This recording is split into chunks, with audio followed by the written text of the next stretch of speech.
Thanks, Patrick. The Membership Action Plan was developed to give you as club leaders easy to use tools to help grow your club's membership.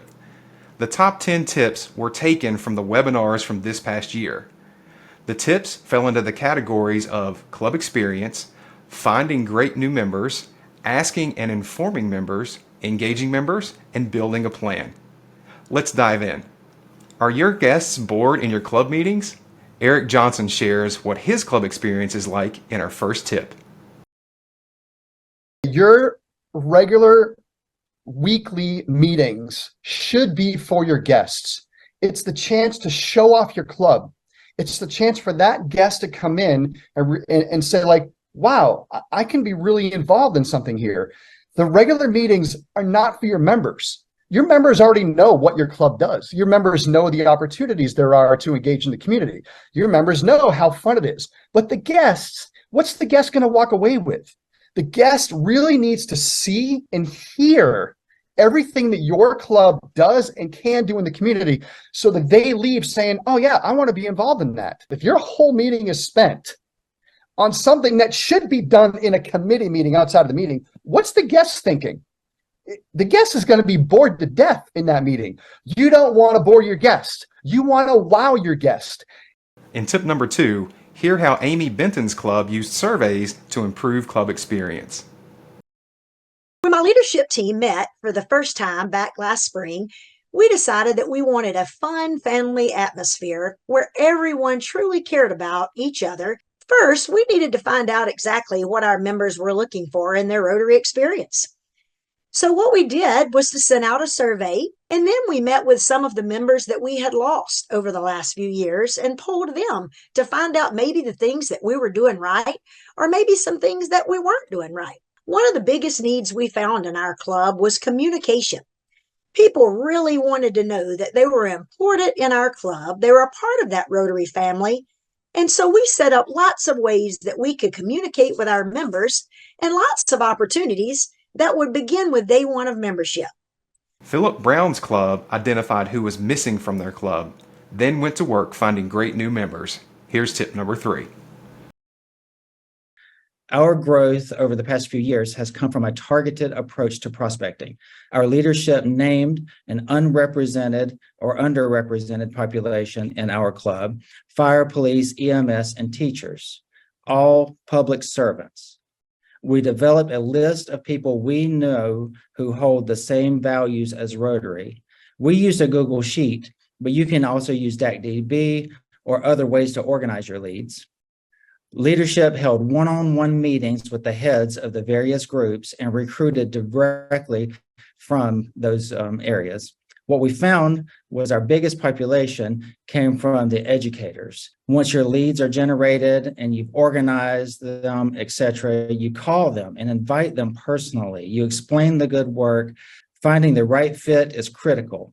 Being overly selling or persuasive is not a good thing. Truth and fairness runs deep within our organization. I think it's important to be honest and real. Undersell and overdeliver is always a great policy. And when you overdeliver with all the good things, it's contagious.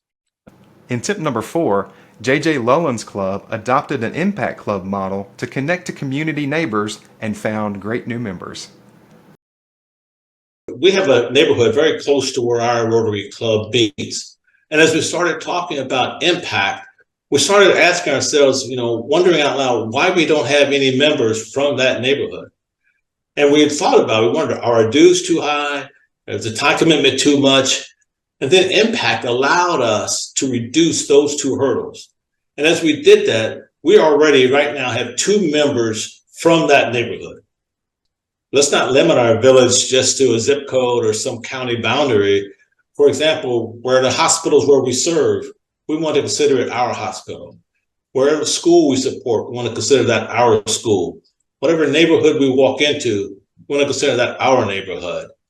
This is what we want to create, this group of people who openly live and view any community as deserving the good things that happen all around them, as if this was happening right outside our front door. David Peltzer wanted to finish the year strong. Check out the competition they created to find great new members in our 5th tip. Our year-end membership competition had 3 goals: First and foremost was to increase our membership. Second, bring in younger members. Our board of directors had recently added a junior membership category with reduced dues to encourage younger members to join. Third, we wanted to better reflect our community by adding more female members. During the 3 months competition, we brought in 9 new members, an increase of 27%.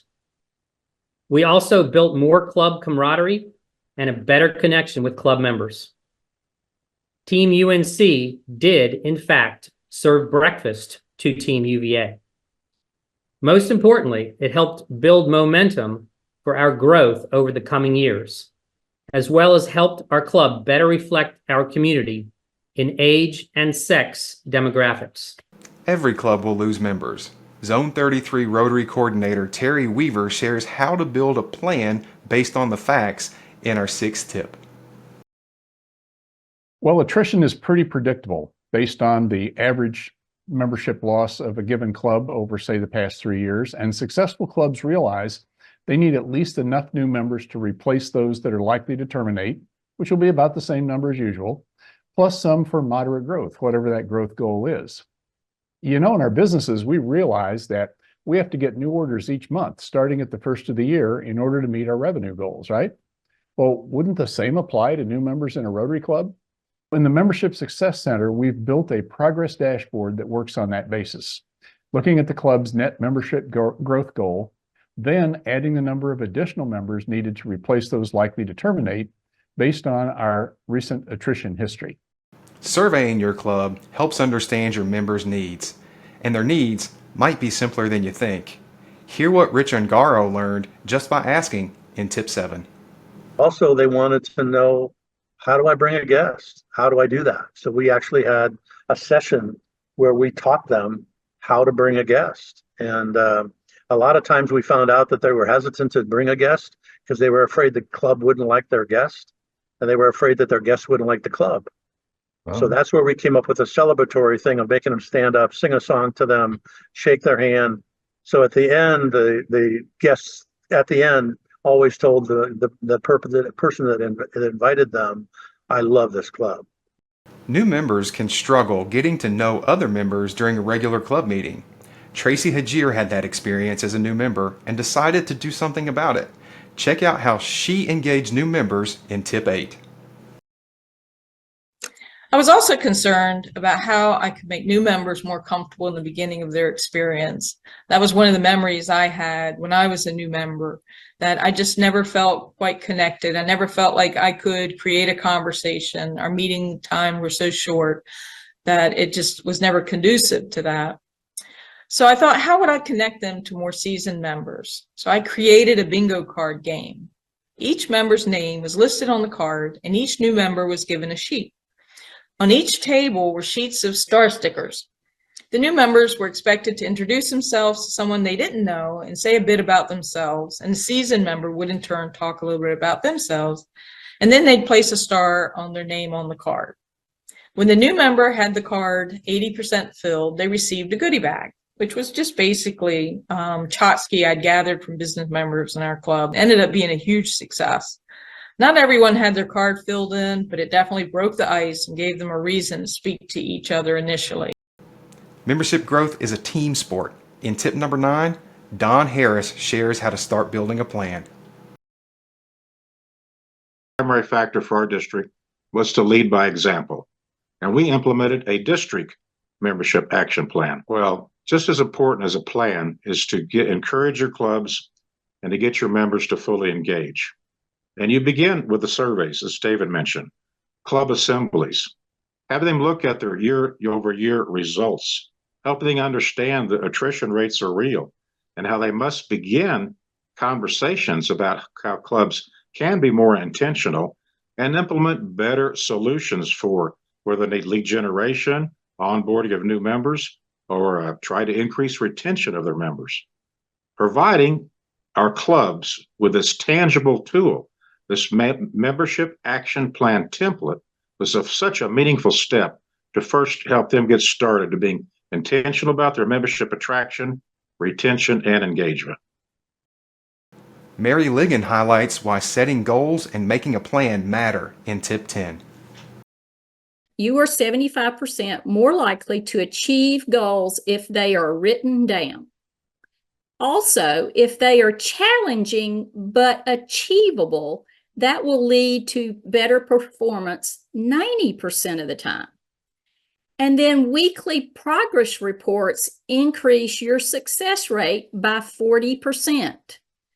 All of that adds up to, if you will write down your goals, make a plan, and give or have regular progress reports, you are 72% more likely to achieve those.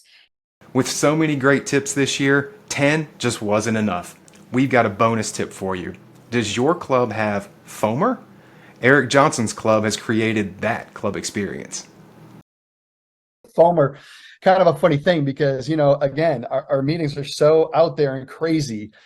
People started missing the meetings and they would text me like, I missed Rotary. I missed it today. What happened in the meeting? What was so I was like, you got FOMR, don't you? It's like, you don't have fear of missing out. You have fear of missing Rotary.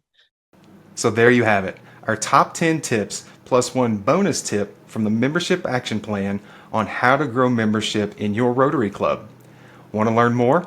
Go to rizones33-34.org/membership-action-plan to watch the past webinars in full, download how-tos, and get more easy to implement ideas.